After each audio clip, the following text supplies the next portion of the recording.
तो पेरीमीटर होता क्या है? तो प्यारे बच्चों चलिए समझते हैं। पेरीमीटर उसे कहते हैं कि एक चक्कर में तय की गई कुल दूरी के मान को ही पेरीमीटर कहा जाता है, ठीक है। सम ऑफ ऑल साइड, जितने भी साइड दिए हैं उसको जोड़ लिया जाता है, पेरीमीटर कहलाता है। जैसे बेटा ये टीवी का किनारे किनारे फ्रेम चारों साइड दौड़ा हुआ है, ये पेरीमीटर है। क्या है? पेरीमीटर होता है। तो प्यारे बच्चों चलिए देखते हैं पेरीमीटर के बारे में, ठीक है। यहां से जैसे ए से लेके डी तक के फिर पुनः ए तक जब पहुंच जाए तो क्या कहलाता है? पेरीमीटर होता है। तो एक चक्कर में तय की गई दूरी ही क्या कहलाती है? पेरीमीटर। तो ये एक चक्कर में तय की गई दूरी ही क्या कहलाएगी? पेरीमीटर। तो पेरीमीटर का यहां से निकालेंगे, चलिए देखते हैं मान कैसे निकलता है। तो पेरीमीटर ये चाहे जो भी हो वहां पे हमेशा काम करेगा। तो पेरीमीटर बराबर हम कह सकते हैं सम ऑफ ऑल साइड। क्या कह सकते हैं? दूसरा कह सकते हैं, ठीक है, पेरीमीटर P इक्वल टू, ठीक है, सम ऑफ ऑल साइड, यानी कि एक चक्कर में तय की गई दूरी क्या होती है? एक चक्कर में तय की गई दूरी,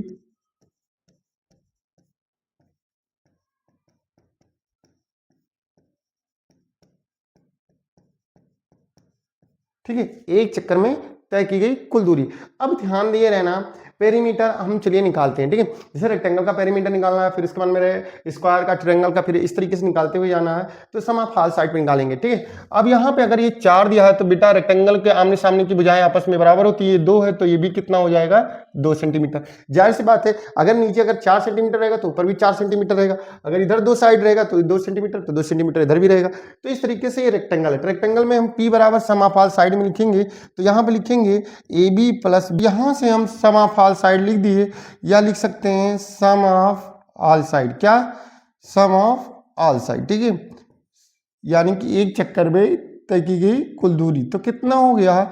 4 centimetre, 2 centimetre, 4 centimetre plus 2 centimetre, कितना हो गया? 4 2 6, 4 2 6, तो कितना हो गया? 6 6 12 सेंटीमीटर। कितना आया? 12 सेंटीमीटर। ये 12 सेंटीमीटर। चलिए इसके लिए पेरीमीटर निकालते हैं। तो यहां से पेरीमीटर बराबर फिर से वही लिखेंगे, सम ऑफ ऑल साइड। क्या लिखेंगे? सम ऑफ ऑल साइड, ठीक है। तो ये हमारा पेरीमीटर निकल जाएगा। ये स्क्वायर है तो स्क्वायर में सभी साइड्स इक्वल होंगे, 3 3 ये भी, 3 ये भी, 3 ये भी, तो ये कुल कितना हो गया? तो P बराबर इसके लिए भी AB plus BC plus CA CD plus D है। तो यहाँ से हम, तो 3 सेंटीमीटर दिया तो 3 centimetre plus 3 centimetre plus 3 centimetre plus 3 centimetre, ठीक है। तो कितना हो जाएगा? 3 चौक 12 सेंटीमीटर। ये हमारा आंसर। तो इसका पेरीमीटर आ चुका, ठीक है।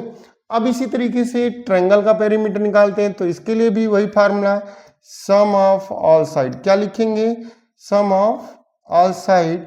तो यहाँ पे जब लिखेंगे तो P इक्वल टू है कितना? PQ plus QR plus RS, यहाँ से 3 4 प्लस 2 सेंटीमीटर, कितना हो गया? तो 9 सेंटीमीटर। 4 3 7 2 9 सेंटीमीटर। ये हमारा पेरीमीटर आ गया, ठीक है।